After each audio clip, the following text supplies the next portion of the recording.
தேவையில் இந்த நல்ல மகிமையாக இரவு வேலைக்கு நன்றியோடு கூட துதிகளை ஸ்தோத்திரிக்கிறோம். தகப்பனே, இந்த கூடுகையிலும் இதை சமூகத்தில் வந்திருக்கிற ஒவ்வொரு ஜனங்களுடைய கரங்களை ஒப்புக் கொடுக்கிறோம். தேவனுடைய மகிமையினால் ஒவ்வொரு ஜனத்திலும் பரிசுத்த ஆவியானவர் எல்லோரும் கூட இடைபெறும்படியாக நாங்கள் சொல்லிக்கிறோம். நாங்கள் பாடுகிற போது எங்களுடைய இருதயங்களை மீட்டுக் கொள்கிறோம். உற்சாக மனதோடு கூட உங்களுடைய சமூகத்தை நீங்கள் தலைமட்டம் தான் தகப்பனை புகழ்ந்து போற்றுகிறார்கள். வாய்களை வாய்ப்புற நாம் அதை நிரப்ப வேண்டும் என்று சொல்வது வேத வசனங்கள் உடைய உன்னத ஒவ்வொருவரை நிரப்ப வேண்டும். இந்த கொடுமையை பொருட்படுத்துகிறோம். ஆவியான பிரசனம் வார்த்தை எங்களோடு நீர் பேசுகிறார்.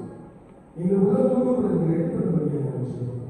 அந்த வார்த்தைகளை கேட்க உடனே உட்கொண்டே என்று சொல்லுவோம். வார்த்தை அதை நாங்கள் ஏற்றுக்கொண்டு உங்கள் இருதயங்களை மறைத்து இந்த வார்த்தைகளை சீர்படுத்துகிற தேவாவியான இது மகிமையாக ஒவ்வொருவரும் கூட நீங்கள் ஆரம்பிச்சு புதிய யாவற்றை நான் உணர்வை செலுத்துகிறோம். நீர் ஏற்றுக்கொள்ளும் இயேசு கிறிஸ்துவின் மூலம் வேண்டிக் கொள்கிறோம். நிச்சயமாக பண்ணலாம். 137வது பாடல் என்ன பொருளாசைகள் அரசியலே 137வது பாடல்.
ப்ரே பண்றான் என்பதை அவங்களுக்கு என்ன செய்யணும் தெரியல இல்லையா? என்றாலும் ஆண்டவர் நம் நடுவில் இருக்கிறார். ஆமென். அல்லேலூயா. எல்லாரும் கண்களை மூடி மாற்றினாக நாம் ஆண்டவருடைய நாமத்தை நோக்கி பார்ப்போம். ஆண்டவரே, இந்த இரவிலே எங்களோடு பேசும் என்று சொல்லி, இரவிலே எங்களோடு இடைபெறும் என்று சொல்லி ஆண்டவரை நோக்கி பார்ப்போம். எப்படி ஆவியானவர் சொல்லுகிறார், நீங்கள் என்னை தெரிந்து கொள்ளவில்லை, நான் உங்களை தெரிந்து கொண்டேன் என்று சொல்கிறார். ஆண்டவர் நம்மை தெரிந்து கொண்டு தன்னுடைய சபையிலே நம்ம வைத்திருப்பது ஒரு பெரிய நோக்கம், ஒரு பெரிய நோக்கம். ஆண்டவரே ஒரு ஸ்தோத்திரம் என்று சொல்லி, ஆண்டவரே இந்த இரவு வேளையினுடைய சத்தியத்தை அறிவிப்பது நடந்த வசனத்தின்படியே எங்களோடு பேசுவாங்க. ஒரு பெரிய பண்டிகையை நாங்கள் ஆசிரியர் போகிறோம். அதற்கு ஒரு விஷயங்களை தகுதிப்படுத்திக் கொள்ள ஆண்டவரே நீர்கள் உதவி செய்யும் என்று சொல்லி எல்லாரும் வாயை திறந்து இயேசுவுக்கு நன்றி பலியிட செலுத்தலாமா? அப்பா உமக்கு ஸ்தோத்திரம் என்று சொல்வோம். கடந்த பண்டிகையை நீர் ஆசீர்வதித்தீர், உமக்கு ஸ்தோத்திரம். அநேகரை நீர் நன்றாய் நடத்தியிருக்கிறீர், உமக்கு ஸ்தோத்திரம். அநேகருக்கு நீர் ஆசீர்வாதங்களை கொடுத்திருக்கிறீர், உமக்கு ஸ்தோத்திரம். அநேகருக்கு நீர் அநேகரை நிர்ணயித்திருக்கிறீர், நாங்கள் உமக்கு நன்றி செலுத்துகிறோம் என்று சொல்லுவோம். எல்லாரும் வாயை திறந்து சத்தமா இயேசப்பா உமக்கு ஸ்தோத்திரம் என்று சொல்லுவோம். பரிசுத்த ஆவியானவரே உமக்கு ஸ்தோத்திரம், பரிசுத்த ஆவியானவரே உமக்கு ஸ்தோத்திரம் என்று சொல்லுவோம். எல்லாரும் வாயை திறந்து ஆண்டவருக்கு நன்றி பலியிட செலுத்துவோமா? ஆண்டவரே ஒவ்வொரு கூறுகையிலும் நீ பிரசன்னத்தை பெறப்படுகிறோம். ஒவ்வொரு கூறுகையிலும் தன்னுடைய ஆவியானவர் பலமாய் அசைப்பாடுகிறார் என்று சொல்லி வரும்போது தேவ மனிதர்கள் வல்லமையாளுக்கு பயன்படுத்தும் என்று சொல்லி எல்லாரும் நாம் கரங்களை பண்ணி வாயை திறந்து அப்பா உமக்கு ஸ்தோத்திரம் என்று சொல்லுவோம். அப்பா உமக்கு ஸ்தோத்திரம் என்று சொல்லுவோம். அப்பா உமக்கு ஸ்தோத்திரம் என்று சொல்லுவோம். நீர் பெரியவர், நீர் மகிமை உடையவர், நீர் மகத்தான காரியங்களை செய்கிறவர், நீர் எங்களை ஆசீர்வதிக்கிறவர் என்று சொல்லுவோம். ஹalleluya. எல்லாரும் வாயை திறந்து அப்பா உமக்கு ஸ்தோத்திரம் ஸ்தோத்திரம் ஸ்தோத்திரம் ஸ்தோத்திரம் என்று சொல்லுவோம். ஆண்டவருடைய நாமத்தை மகிமைப்படுத்துவோம். ஹalleluya. ஹalleluya. தேவனுக்கே மகிமை, தெய்வத்துக்கே மகிமை, தேவனுக்கே மகிமை, தெய்வத்துக்கே மகிமை. தேடி வந்து மீட்டவரே, நமக்கே மகிமை. என்னை தேடி வந்து மீட்டவரே, நமக்கே மகிமை. ஐயா வாழ்க வாழ்க, உம் நாமம் வாழ்க. ஐயா வாழ்க வாழ்க, உம் நாமம் வாழ்க. செவிகளை இறந்தோருக்கு செய்வோம் சேர்த்தான். செவிகளை இறந்தோருக்கு செய்வோம் சேர்த்தான். இந்த பூமியிலே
ஸ்தோத்திரம் செலுத்துகிறோம். இதோ சமூகத்திலே வந்து நான் இருப்பதை நீர் அறிந்திருக்கிறபடினால் உம்மை ஸ்தோத்திரிக்கிறேன் பிதாவே. இரவிலும் ஒரு விஷயத்தை வார்த்தைகளை இவர்களுடைய பலமாய் அனுப்புகிறார். இயேசு கிறிஸ்துவின் நாமத்தில் ஜெபம் கேளும் பரிசுத்த பிதாவே.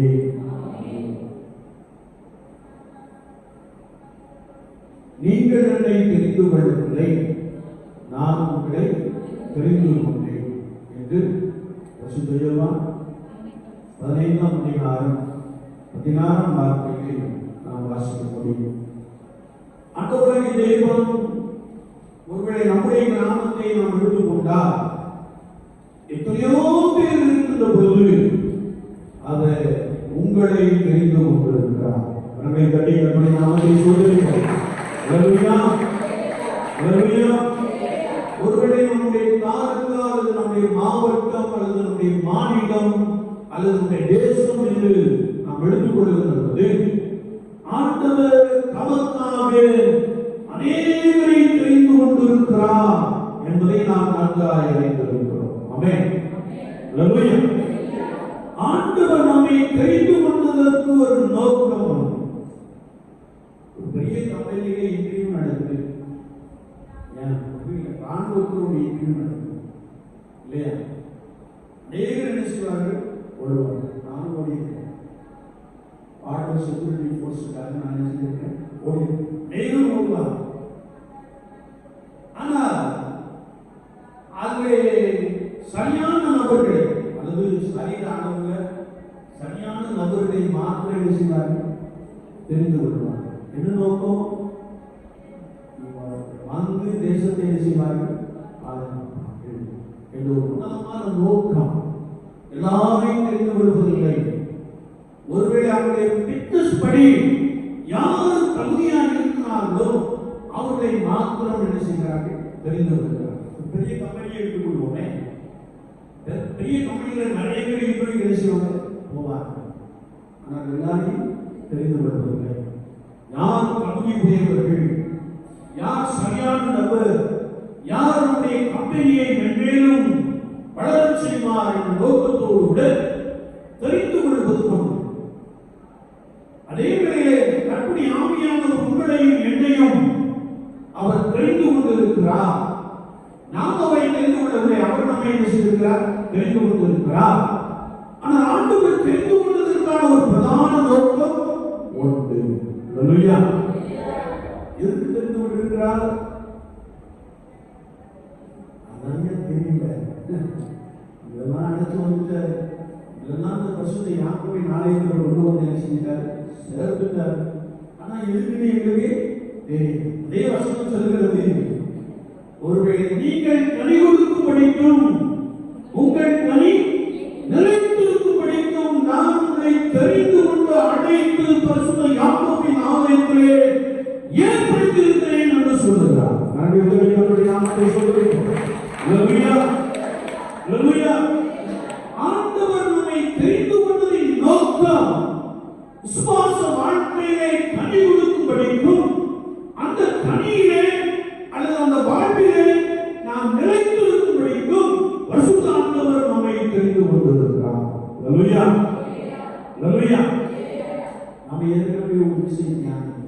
நீங்க கோதுமை மணியா கடையா? நீங்க கோதுமை மணியா? அதுக்குள்ள மறந்துட்டீங்க. கோதுமை மணியா கடையா? இப்ப நீங்க நல்ல கனி கொடுக்குறவங்களா? ஆண்டவருடைய வார்த்தை அப்படி சொல்லுது. ஒரு ஆண்டவர் ஒரு உன்னதமான நோக்கத்தோடு கூட நம்மை தெரிந்து கொண்டு அழைத்து பரிசுத்த யாக்கோபின் ஆலயத்திலே வைத்து நீங்கள் கனி கொடுங்கள், உங்கள் கனி உங்களிலே நிலைத்திருக்கட்டும் என்று சொல்லி ஏற்படுத்தி இருக்கிறார். ஆனால் விசுவாச வாழ்க்கையை நாம் எத்தனை கனி கொடுக்கணும்னு ஏசப்பாருன்னா ஏசப்பாரு ஏன்னா அவர்களுடைய உள்ளத்தில் நாம என்ன செய்திருக்கிறார்? ஆராய்ந்து அறிந்திருக்கிறார் இல்லையா? என்னுடைய எண்ணங்கள் அவருக்கு தெரியும், என்னுடைய செயல்பாடுகள் அவருக்கு தெரியும். அவருக்கு மறைவானது ஒன்றுமில்லை என்று வேதம் சொல்லுகிறது. நாமத்தை சொல்லுகிறோம். இதை கேட்டுக் கொண்டிருக்கிற என் அன்பு சகோதரனே சகோதரியே, நீ தாயின் கருவில் உருவாக்குவதற்கு முன்னே நான் உன்னை தெரிந்து கொண்டேன் என்று சொல்கிறார். அல்லேலூயா, அல்லேலூயா. ஆண்டவர் ஒரு உன்னதமான நோக்கத்தோடு கூட நம்மை தெரிந்து கொண்டிருக்கிறார், பரிசுத்தப்படுத்தி இருக்கிறார், கர்த்தருடைய பரிசுத்த சபையிலே வைத்திருக்கிறார் என்று வேதம் சொல்கிறது. ஆமென், அல்லேலூயா. நாம் ஏசாயா தீர்க்கதரிசி புத்தகம் 5ஆம் அதிகாரத்தை நாம் எடுத்துக்கொள்ளுகிற போது 4ஆம் வார்த்தை சொல்கிறது, நான் என் திராட்சை தோட்டத்திற்காக செய்யாத எந்த வேலையை செய்யலாமா என்று ஒரு கேள்வி கேட்கிறார். அது மாத்திரமல்ல, அவர் சொல்கிறார், நான் என் திராட்சை தோட்டத்தை ஒருவேளை அந்த வேலையை பிடிக்கி போடுவேன் என்று சொல்கிற ஒரு வார்த்தையை நாம் வாசிக்க முடியும் இல்லையா? அந்த ஆசிரியர் ஒதுக்கி சொல்லுவார், நீங்களாம் திராட்சை தோட்டத்தை செய்ய பணி செய்கிறீர்கள் என்று சொல்லுவார். மாதத்துக்கு ஒரு கூட்டம் பார்ப்போம், பெரிய ஏடிஎம் நம்பர் ஒரு கூட்டமும் கிடையாது. ஆனால் மாதத்துக்கு ஒரு கூட்டம் அதில் சொல்லப்பட்ட வார்த்தை நீங்கள்தான் திராட்சை தோட்டத்தை செய்ய பணி செய்கிறீர்கள். இங்கே ஆண்டவர் ஏசாயா தீர்க்கதரிசியை கொண்டு சொல்லுகிற போது, நீங்கள் நல்ல கனிகளை கொடுப்பீர்கள் என்று ஆண்டவர் காத்திருந்தார், ஆனால் கசப்பான கனியை கொடுப்பதல்ல என்று சொல்லிவிட்டு, இப்போது நான் என் திராட்சை தோட்டத்திற்கு செய்வதை நான் உங்களுக்கு அறிவிப்பேன், அதை வேலையே பயங்கரமான ஒரு வார்த்தை இல்லையா? வேலையை நாம குடும்பத்தில் கவனிப்பது, ஆண்டவரே நீர் எங்கள் குடும்பத்தை வேலை அழைத்துக் கொள்ளும் என்று ஜெபிப்பதும், பிள்ளைகளை சுற்றிலும் வேலை அழைத்துக் கொள்ளும் என்று ஜெபிப்பதும் நோக்கிறீங்களா? என்ன சொல்றீங்களா அப்படின்னு இல்லையா? குடும்பத்தை சுற்றி என்ன செய்யும்? பிள்ளைகளை சுற்றிலும் வேலை அழைத்துக் கொள்ளும். ஆண்டவர் சொல்லுகிறார், ஆண்டவர் நம்மை ஒரு பிரதான நோக்கத்தோடு கூட ஏற்படுத்தி இருக்கிறார்.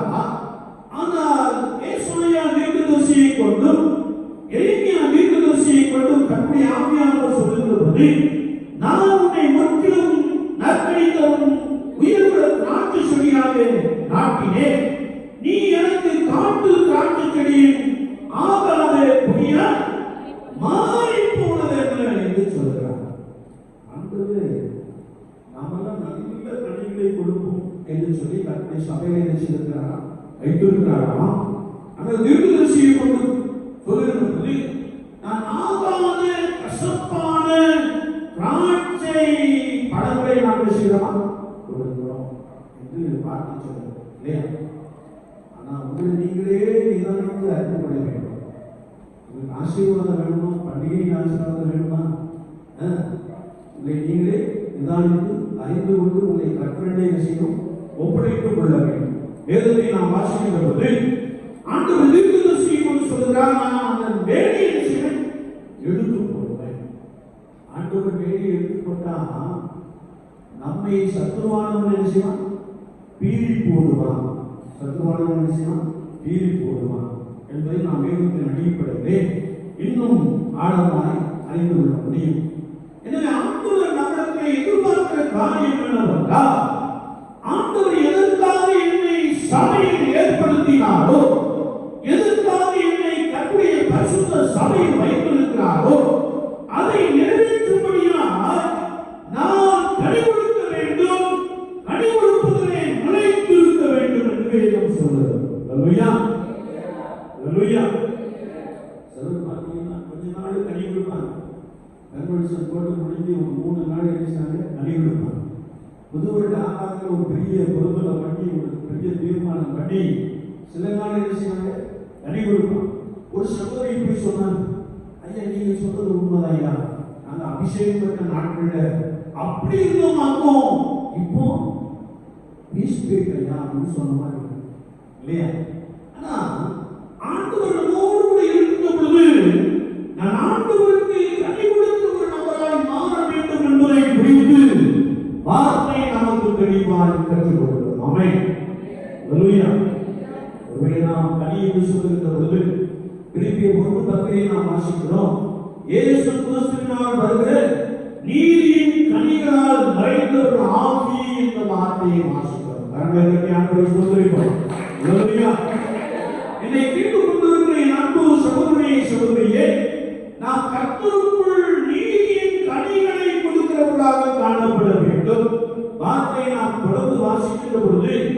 கர்த்தருடைய வசனம் சொல்லுகிறது, நீங்கள் ஆண்டவருடைய நாடுக்கென்று துப்புரமானவர்களும் இடவற்றவர்களுமாக இருக்க வேண்டும் என்பதை குறித்து வசனம் நமக்கு மிக தெளிவாக கற்றுக் கொடுக்கும். பரிசுத்த மத்தேயு 7:16-21 வசனத்தை நாம் வாசிக்கும் பொழுது அங்கே கர்த்தருடைய வார்த்தை சொல்கிறது, நீங்கள் கனிகளால் அறியப்படுவீர்கள். அல்லேலூயா, அல்லேலூயா. நீங்க எப்படி அறியப்படுவீங்களா? கனிகளா. யாருக்குள்ள என்ன கனி இருக்கிறது உங்க பேச்சிலே ரசிக்கிறோம் தெரிந்து, உங்க கீழ்ப்படிதலே ரசிக்கிறோம் தெரிந்து. ஒரு ஆலோசனையாக சில காரியங்களை சொன்னோம் என்றால் கீழ்ப்படியவில்லை என்றால் இப்படி கீழ்ப்படிதலின் கனியை ரசிக்க இல்லை. ஒவ்வொரு காரியத்திலும் நாம் கர்த்தராகிய இயேசு கிறிஸ்து என்னை ஏற்படுத்தின நோக்கத்தை நிறைவேற்றுகிற ஒரு நபராக இருக்கிறேனா என்பதை குறித்து நம்முடைய ஒவ்வொரு செயல்பாடுகளிலும் நாம் மிகுந்த அக்கறையுடையவர்களாக காணப்பட வேண்டும். ஆமென். வேதம் சொல்கிறது, நல்ல மரம் கெட்ட மரம், நல்ல மரம் கெட்ட கனியை கொடுத்தான். கெட்ட மரம் அப்படி சொல்றது இல்லையா? நல்ல மரமா கெட்ட மரம், நல்ல கனியா கெட்ட கனியா இல்லையா? ஆண்டவர் நம்மளை அதை எதிர்பார்க்கிறவராக காணப்படுகிறார். நாம் தொடர்ந்து வேதத்தை வாசிக்கின்ற பொழுது கர்த்தருடைய வார்த்தை சொல்கிறது, எபேசியர் 5:11 நாம் வாசிக்கிறோம், கனியற்ற அந்தகார கிரியைகளுக்கு உடன்படாதிருங்கள் என்று வேதம் சொல்கிறது. அல்லேலூயா. நாம் எதற்கு உடன்படக்கூடாதா? கனியற்ற அந்தகார கிரியைகளுக்கு என்று நாம் வசனத்தை வாசிக்க முடியும். எபேசியர் 5 நாம் வாசிக்கின்ற போது அங்கே கர்த்தருடைய வார்த்தை சொல்கிறது, தேவனை நீங்கள் பின்பற்ற வேண்டும். அது மாத்திரமல்ல, உங்களுக்குள்ளே பாவத்துக்குரிய காரியங்கள் சொல்லப்பட கூடாது. எபேசியர் 5:2 சத்தமா வாசிக்கலாமா?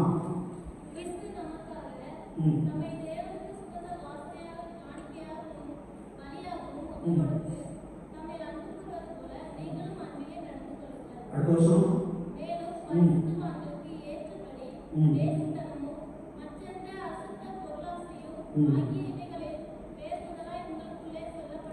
சொல்லப்படக்கூடாது. ஸ்தோத்திரம் சொல்வதிலே தாக்கம் என்று சொல்லிவிட்டு நாம் தொடர்ந்து கர்த்தருடைய வார்த்தையை வாசிக்கிறோம். தேவனுடைய ராஜ்யமாகிய கிறிஸ்துவின் ராஜ்யத்திலே ஸ்தோத்திரம் அடைவதில்லை என்று அறிந்திருக்கிறார். யாரு? பாவத்துக்குள்ளே கிடக்கிறவர்கள் அல்லது அந்தகார கிரியைகளுக்குள்ளே கிடக்கிறவர்களை குறித்து வசனம் சொல்கிறது, அவர்கள் தேவனுடைய ராஜ்யத்தை சுதந்தரிப்பதில்லை.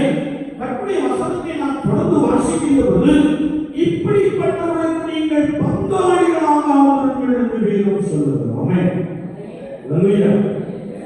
நல்ல ஆலோசனை கொடுத்தா நம்ம அதை செய்யலாம். ஆலோசனை கர்த்தருக்குள் இருக்கிறதா என்ன செய்ய வேண்டும் பார்க்கலாம். நீ இன்னைக்கு சர்ச்சுக்கு போகாத, நம்ம நாளைக்கு போவோம் அப்படின்னு உங்கள்கிட்ட யாராவது கைபேசியில் பேசினாங்கன்னா அது என்ன ஆலோசனை? தூர ஆலோசனை. என்ன ஆலோசனை? தூர ஆலோசனை இல்லையா? கவனம். நம்ம எதெல்லாம் அந்தகார கிரியை உடன்படுகிறோம் அல்லது அந்தகார கிரியைகளோடு கைவர்த்துக் கொள்கிறோம் என்பதை நம்மை அறியாமலே நாம் என்ன செய்கிறோம்? செயல்படுகிற ஒரு அனுபவத்தை நாம் பார்க்க முடியும். வேதத்தை நாம் தொடர்ந்து வாசிக்கின்ற பொழுது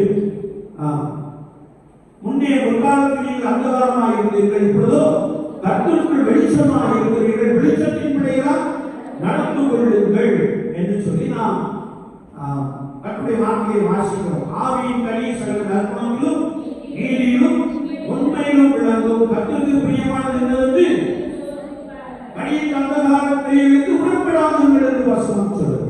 அல்லேலூயா. ஆண்டவர் போய் பார்த்து சொல்லிட்டார், நீங்கள் கனிகளா அறியப்படுவீர்கள். கனியின் அந்தகார கிரியையோடு உனக்கு ஒரு தொடர்பு இருக்குமே என்றால் ஆண்டவர் உன்னை ஏற்படுத்தின நோக்கத்தை நீ மறந்து சத்துவாகிய பிசாசுக்கு சொல்லிக் கொடுக்கிற ஒரு நபராக என்ன செய்வீர்கள்? மாறிவிடுவீர்கள் இல்லையா? சிலரோட அப்பப்போ பேசிக்கிட்டே அங்கெல்லாம் பார்த்தீங்கன்னா நல்ல பிசாசு மத்தியத்தில் செஞ்சிருக்கான், வைத்திருக்கிறான். வஞ்சிக்கிற ஆவி தெரிய பாவம் என்ன செய்யும் இல்லையா? வஞ்சித்து வைத்திருக்கிறான் இல்லையா? ஒவ்வொரு செயல்பாடும் கற்றுக்கு பிரியமான விஷயமா காணப்பட வேண்டும். அந்த காலத்திலேயோடு நமக்கு என்ன கூடாது?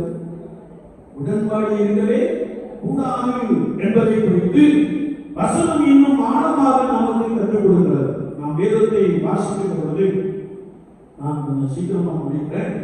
அப்போ ஒருவேளை நான் அந்த காலத்திலே உடன்படாமல் கர்த்தர் என்னை ஏற்படுத்தின நோக்கத்தை நிறைவேற்றும்படியால் நான் நீதியின் கனிகளால் மறைந்திருக்க வேண்டும் என்று வசனம் நமக்கு தெளிவாக கற்றுக் கொடுக்கிறது. ஆமென்.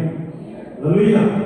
நாம் ஏற்கனவே வாசித்தபடி ஒருவேளை நீதியின் கனிகளால் நிறைந்தவர்களாகி இந்த வசனத்தின்படி இன்னும் நாம் மீண்டும் மத்தேயு 7:16-21 வாசிக்கிற பொழுது நீங்கள் நீதியின் கனிகளால் நிறைந்திருப்பீர்கள் என்றால் நீங்கள் கர்த்தரால் அறியப்பட்ட ஒரு நபராக காணப்படுவீர்கள். ஆமென். அல்லேலூயா. அல்லேலூயா. நாம் வேதத்தை தொடர்ந்து வாசிக்கிற பொழுது பிலிப்பியர் 1:10 சொல்கிறது நீதியின் கனிகளால் நிறைந்தவர்களாகி என்று தேவ வசனம் நமக்கு தெளிவாக கற்றுக் கொடுக்கிறது. விசுவாச வாழ்க்கையிலே நாம் கனி கொடுக்கிற ஒரு நபராக காணப்பட வேண்டும். ஒருவேளை நம்மை காண்போர் கிறிஸ்து இயேசுவில் உள்ள நற்கிரியைகள், நற்குணங்கள், நற்கனிகள் நிறைந்தவர்கள் என்று சொல்லும்படியான ஒரு அனுபவம் நம்முடைய வாழ்க்கையிலே வேண்டும். அதாவது இயேசப்பா என்ன சொல்லியிருந்தா, நீங்கள் பூமிக்கு உலகத்திற்கு வெளிச்சமாக இருக்கிறீர்கள் என்று சொல்லியிருக்காங்க. யார் சொன்னாரு? உங்களை பார்த்து சபையில வச்சிருக்கிற உங்களை பார்த்து நீங்க பூமிக்கு எப்படி இருக்கீங்க? உப்பா இருக்கீங்க. உலகத்துக்கு எப்படி இருக்கீங்க? வெளிச்சமா இருக்கிறீர்கள். வெளிச்சமா இருக்கீங்களா? சமீபத்தில் ஒரு விருபாசனம் சபையில் உள்ள ஒரு சகோதரியை சந்திக்க அவர் நம்ம குடும்பத்தை சொன்னார். அவங்க ஆண்டவருக்குள்ள பலமா என்ன செய்யறாங்க? இருக்கிறாங்க. சிறுபிள்ளைகளை கற்றாங்க என்ன செய்கிறாங்க? நடத்துகிறாங்க. ஒரு சாட்சி உள்ள ஒரு வார்த்தை. அவர் எங்க இருக்கிறார்? நாசத்தில் இருக்கிறார். ஆனா வருடத்தில் உள்ள ஒரு குடும்பத்தை எப்படி என்ன செய்கிறார்? சொல்லுகிறார். அல்லேலூயா. இனிய பிரியாயா, இனிய பிரியாயா, உங்க இருந்த என்ன செய்யணும்? கேட்கணும். யாரையோ பத்தி கேட்கிறேன் அப்படின்னா you are far away from the kingdom of God. நீங்க தேவனுடைய ராஜ்யத்துக்கு ரொம்ப தூரமா இருக்கீங்கன்னு அர்த்தம் இல்லையா? அப்ப விசுவாச வாழ்க்கையிலே ஆண்டவர் நம்மை பார்த்து சொல்லும்போது நீங்கள் பூமிக்கு உப்பாய் இருக்கிறீர்கள், உலகத்திற்கு வெளிச்சமாய் இருக்கிறீர்கள். உப்பின் தன்மை என்ன? அது எல்லாருக்கும் சுவையும் எல்லாரும் பயன்படுத்துறோமோ எல்லாருடைய பயன்பாட்டிலும் எல்லாருடைய வீட்டையும் இருக்கும். ரொம்ப பியூரிட்டியான விஷயம் இருக்கும் இல்லையா? ரொம்ப சுத்தமான ஒரு பொருளாக விஷயம் இருக்கும். உப்பையெல்லாம் பயன்படுத்தாம இருக்கீங்களா? எல்லாரும் பயன்படுத்தும். எல்லாரும் விஷயம் பயன்படுத்தும். அப்படின்னா ஒரு கர்த்தருடைய விசுவாசி கனிகள் நிறைந்தவர்களால் எல்லாராலும் விரும்பப்படத்தக்க ஒரு நபராய் காணப்பட வேண்டும். கர்த்தரை கர்த்தர் நாமத்தை சொல்லுகிறோம். அல்லேலூயா. அல்லேலூயா. அவங்க வீட்டை கொஞ்சம் காட்டுறேன் அமைதா அப்படின்னு சொல்லிடுறோம். அமைதா சொல்லிடுறோம் இல்லையா? அப்படியா? ரொம்ப நல்லவங்க. நானே என்ன செய்யறேன்? கூட்டிட்டு போறேன் அப்படின்னு சொல்லுகின்ற அந்த தன்மைகள் நுழைந்தவர்களாக நாம் நம்முடைய குடும்பம் என்ன செய்யணுமா? காணப்பட வேண்டும். வேதத்தை நாம் வாசிக்கிற போது ஒருவேளை நம்முடைய அனுதின ஜீவியத்திலே ஆவிக்குரிய கனிகள் நிறைந்தவர்களாக நாம் காணப்பட வேண்டும். நீதி கனிகள் நிறைந்தவர்களாக நாம் காணப்பட வேண்டும். கர்த்தருக்கு பிரியமானது என்னவென்று சோதித்து பார்த்து கர்த்தருக்குள்ளே பலப்படுகிற அனுபவத்தால் நிறைந்தவர்களாக நாம் இருக்க வேண்டும் என்று வேதம் சொல்லுகிறது. தங்களை நாமத்தை சொல்லுகிறோம். அல்லேலூயா. என்னை கேட்டுக்கொண்டிருக்கிற என் அன்பு சகோதரியே, சகோதரனே, ஒரு பெரிய பண்டிகையை கொண்டாடப்படுது. இந்த பண்டிகை கொண்டாடுறீங்க? கிறிஸ்துவ எழுதாச்சு. ஞாயிற்றுக்கிழமை கூட சர்ச்சை மற்ற மொழி போய் எழுதாச்சு. கிறிஸ்துவ எழுதாச்சு இல்லையா? இன்னும் ஆயத்தமாயிருச்சு. ஆனா ஆவியானவர் நம்மை பார்த்து இருக்கிறார். பண்டிகையின் ஆசீர்வாதத்தை சொந்தம் கொள்ளும்படியால் நாம் ஒவ்வொருவரும் கனிகள் நிறைந்தவர்களாக காணப்படுகிறோம்.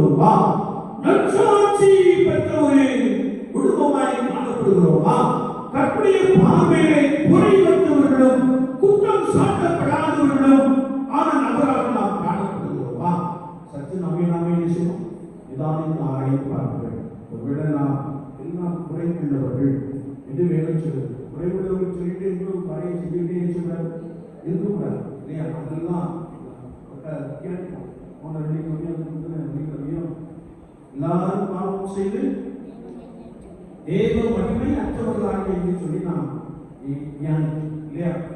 இங்க பாவம் பெருகுது, அங்க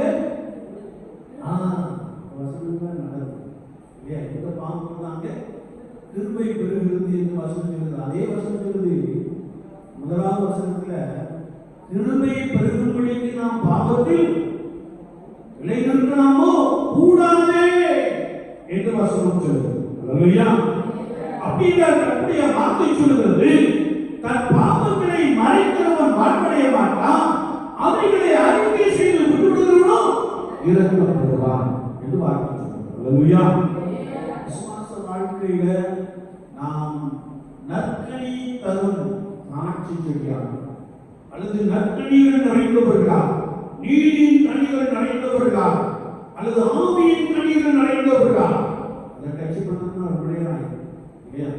ஆவியின் கனிகள் நிறைந்தவர்களாக நாம் காணப்படுகிறோம். அப்படி இருந்தா ஆண்டவர் உங்களுக்கு பண்டிகையில நூறுபடியான ஆசீர்வாதத்தை என்ன செய்வாரா? கொடுப்பார். நம்மகிட்ட கொஞ்சம் கூட அது இல்லையே, ஆசீர்வாதமே வராதோ அப்படின்னு சிலர் நினைக்கிறார். ஆனா நீ இந்த ராத்திரியில உங்களை ஒரு விஷயம் கற்பனை சமூகத்தை தாண்டி அர்ப்பணித்துக் கொண்டால், ஆண்டவரே என்னையும் உருவாக்கும், என்னையும் கனிகள் நிறைந்த ஒரு நபராய், கனிகள் நிறைந்த ஒரு குடும்பமாய் மாற்றிவிடும், உமக்கேற்ற செயல்பாடுகள் நிறைந்தவர்களாக நாங்கள் காணப்பட எங்களுக்கு உதவி செய்யும் ஆண்டவரே என்று சொல்லி நீங்கள் இந்த ராத்திரியில் கற்பனை சமூகத்தை உங்களை தாண்டி கொடுக்கின்ற பொழுது அவர் உங்களை உயர்த்த போதுமானவராக இருக்கிறார். அல்லேலூயா. அல்லேலூயா. அல்லேலூயா. ராத்திரி வேளையில் ஆண்டவரே என்னை உடைய கரத்திலே தாருங்கள். யாரெல்லாம் நம்மை கர்த்தருக்கு முன்பதாக தாழ்த்துகிறோமோ ஆண்டவர் நம்மை என்ன செய்கிறார்? ஏற்றுக்கொள்கிறார். அல்லேலூயா. தாழ்மையுள்ளவர்களுக்கு கிருபை அளிக்கிறார். அது மாத்திரமல்ல, அப்போஸ்தலனாகிய பரிசுத்த பவுல் கொரிந்தியர் முதலாம் நிருபத்திலே எழுதுகின்ற பொழுது, நம்மை நாமே நிதானித்து அறிந்தால் நியாயம் தீர்க்கப்படும். கவனம், நம்மை நாமே நிதானித்து அறிந்தால், நம்மை நாமே நிதானித்து அந்த கற்பனை காரியங்களை செஞ்சோம் கொடுக்கணும். அதுக்கப்புறமா செஞ்சதை என்ன செய்யக்கூடாது? திரும்ப செய்த பாவத்தை என்ன செய்யக்கூடாது? புதுசா செய்யலாமான்னு கேட்கக்கூடாது. பாவமே என்ன செய்யக்கூடாது? செய்யக்கூடாது. ஆண்டவருக்கு இறக்க வேண்டும், ஆண்டவருக்கு ஆசீர்வாதம் வேண்டும், ஆண்டவருக்கு உள்ள ஒருவேளை மிகப்பெரிய நன்மைகளை நாம் சொல்லிக் கொள்ள வேண்டும் என்றால் நம்மை கற்பை சமூகத்தில் என்ன செய்யுமா? அர்ப்பணித்துக் கொள்ள வேண்டும். அல்லேலூயா. அல்லேலூயா. ஆற்று வேளையில ஒரு விஷயங்களை கற்பை சமூகத்திலே தாழ்த்தி கொள்ளுங்கள், அர்ப்பணித்துக் கொள்ளுங்கள். அவர் உங்களை பலப்படுத்துவார். பண்டிகைக்குரிய என்ன ஆசீர்வாதங்கள் பேசுவார்? நிறைவாய் தருவார். ஆண்டுடைய ஆசீர்வாதத்தை நீங்கள் விசுவாசத்தினாலே சொந்தத்துக் கொள்ளுங்கள். ஆண்டவர் நாமே இந்த வார்த்தையை கொண்டு உங்களை பலமாய் நடத்துவாராக. ஆமென்.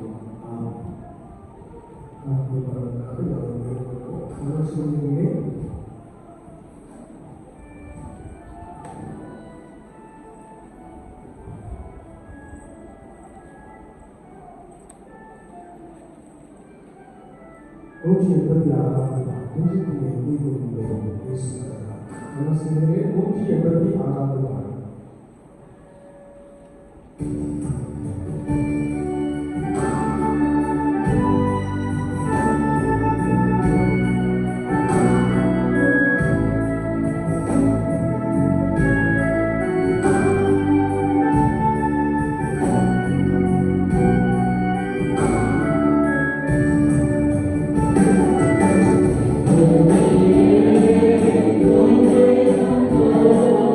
Yeah.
ஸ்தோத்திரம் செலுத்துகிறோம். ஆண்டவரே, உம்முடைய கரத்தில் வாங்கி உமக்கு கொடுத்தோம் என்ற வசனத்தின்படி கரத்தினாலே நன்மை பெற்றுக் கொண்ட ஜனங்கள் உமக்கென்று கொடுத்த காணிக்கைகளுக்காக உம்மை நோக்கி பார்க்கிறோம். சாதமாய் கொடுக்கிறார்கள். ஆண்டவருடைய ஆசீர்வாதத்தை உன் மீது பலமாய் வரும்படியாய் நாங்கள் வேண்டுகிறோம். இவரையே அர்ப்பணிக்கும் முகமா நாங்கள் படைத்த காணிக்கைகள், பொருள் காணிக்கைகள் ஆண்டவர் ஏற்றுக்கொள்வீராக. இயேசு கிறிஸ்துவின் நாமத்தில் ஜெபம் கேளு பரிசுத்த பிதாவே, ஆமென். ஜெபிப்போம். கிருபை நிறைந்த எங்கள் அன்பின் ஆண்டவரே, ஆசீர்வதிக்கப்பட்ட வேலைக்காக நாங்கள் நன்றியோடு துதிக்கிறோம், ஸ்தோத்திரிக்கிறோம். எங்களே ஏதாவது ஆராய்ந்து பார்க்கும்படியா நீர் எங்களுக்கு கொடுத்த வசனங்களுக்காக நாங்கள் நமக்கு ஸ்தோத்திரம் செலுத்துகிறோம். விசுவாச வாழ்க்கையிலே கனிகள் நிறைந்தவர்களாக நாங்கள் காணப்பட தேவ ஆவியானவர் அனுக்கிரகம் செய்வீராக. உண்மையுள்ள மனுஷன் பரிபூர்ணமான ஆசீர்வாதங்களை பெறுவான் என்ற வசனத்தின்படியும் கர்த்தரை நம்புகிறவனோ சொல்லிப்பான் என்ற வார்த்தையின்படியும் ஆண்டவரே, ஒரு பிரியமானதை செய்கிறவர்களோடு நீர் இருந்தவர்களை நன்றாய் நடத்துகிறீர் என்ற வசனத்தின்படியும் ஆண்டவரே, கணங்கள் ஒவ்வொரு நாளும் பிரியமுட்டாக காணப்பட, ஒவ்வொரு நாளும் கனிகள் நிறைந்தவர்களாக காணப்பட, ஒவ்வொரு நாளும் பரிசுத்தத்தின் மேல் பரிசுத்தம் அடைய ஆண்டவர் அதிகமாய் உதவி செய்யும்படியாய் நாங்கள் வேண்டுகிறோம். மிகுந்த பரிசுத்தத்தோடு உம்மை நோக்கி பார்க்கக்கூடிய சத்துவம் ஜனங்களுடைய உண்டாகட்டும். இயேசு சுவாமி, என்னுடைய வசனத்திற்கு நடுங்குகிறவனே நோக்கி பார்ப்பேன் என்ற வார்த்தையின்படியே ஆண்டவரே, வார்த்தைக்கு நடுங்க கர்த்தருடைய நாமத்திற்கு பயந்திருக்க பழகிக் கொள்ள கர்த்தர் ஒவ்வொருவருக்கும் அனுக்கிரகம் செய்யும்படியாக நாங்கள் வேண்டுகிறோம். அதிகமான ஆசீர்வாதம், அதிகமான நன்மைகள் ஒவ்வொரு குடும்பத்தையும் பலமாய் நீரப்பட்டும். இயேசு சுவாமி, யாரெல்லாம் தங்களுடைய சமூகத்தை அர்ப்பணித்துக் கொள்கிறார்கள், யாரெல்லாம் நான் இயேசுவுக்காக பலமாய் கனி கொடுக்க வேண்டும் என்று விரும்புகிறார்கள், அவருடைய வாழ்க்கையிலே கர்த்தர் நிறைவையும் ஆசீர்வாதங்களை, சமாதானத்தை, மகிழ்ச்சியை நிறைவாய் கொடுப்பீரார். யாகவே தேவ பிரசன்னம், தேவ சமூகம் அனுபவங்களை பலமாய் ஆசீர்வதிக்கும்படியா மிகுந்த அர்ப்பணிப்போடு கூட காணப்பட ஆண்டவரே, ஒவ்வொரு நாளும் நம்முடைய உன்னத பலத்தினாலே நிரப்பினவர்களால் ஆவியினால் ஆராதனை செய்கிறவர்களாக காணப்பட ஆண்டவர் ஒவ்வொருவருக்கும் உதவி செய்வீரார். கிராமத்திற்காய் சோதனை, கிராமத்தில் எல்லா சகோதர குடும்பத்தாய் கர்த்தர் நினைத்து ஆசீர்வதிப்பீரார். ஆண்டவரே, சிலர் தங்கள் பிள்ளைகளுக்காக வேண்டிக் கொண்டிருப்பதை நீர் காண்கிறீர். ஆண்டவரே, அவருடைய வேண்டுதல் எல்லாம் கேட்கப்பட்டு பிள்ளைகளுடைய வாழ்க்கையை கர்த்தர் நிறைவையும் சமாதானத்தை ஆசீர்வாதங்களை பெருகப்படும்படியாய் நாங்கள் வேண்டுகிறோம். உன்னத பிரசன்னம் அதற்காக இவர்களை பலமாய் சூழ்ந்து கொள்ளட்டும். இயேசு சுவாமி, நம்முடைய வல்லமை ஒவ்வொரு நாளும் ஆண்டவரே இவர்களை பலப்படுத்தட்டும். பலத்தின் மேல் பலம் அடைந்து என்ற வசனம் ஆண்டவரே இவர்களுடைய பலமாய் வந்து நிறைவேறும்படியாய் வேண்டுகிறோம். அதற்காக விதமாக சமூகத்திலே காட்டுகிறோம். தொடர்ந்து வழி நடக்கும். இயேசு கிறிஸ்துவின் நாமத்தில் ஜெபம் கேளு பரிசுத்த பிதாவே, தேவனுடைய இரக்கமுள்ள கிருபைக்கும் பராமரிப்புக்கும் பாதுகாவலுக்கும் ஒப்புக்கொடுக்கிறோம். கர்த்தருடைய ஆசீர்வாதமாக கடவுள் கர்த்தருடைய உள்ளத்தை உங்கள் மேல் பிரகாசிக்கப்பட்டு உங்கள் மேல் கிருபையாக இருக்க கடவுள். கர்த்தருடைய உள்ளத்தை உங்கள் மேல் பிரசன்னமாக்கி இப்பொழுதும் எப்பொழுதும் சமாதானம் கட்டளையிடுகிறவர். என் ஆத்துமாவே கர்த்தரை ஸ்தோத்திரி, என் முழு உள்ளமே அவருடைய பரிசுத்த நாமத்தை ஸ்தோத்திரி. என் ஆத்துமாவே கர்த்தரை ஸ்தோத்திரி, அவர் செய்த சகல பாவங்களையும் மறவாதே. ஆமென். கர்த்தரோடு இருப்பார். தேவ சமாதானத்தோடு போகிறோம்.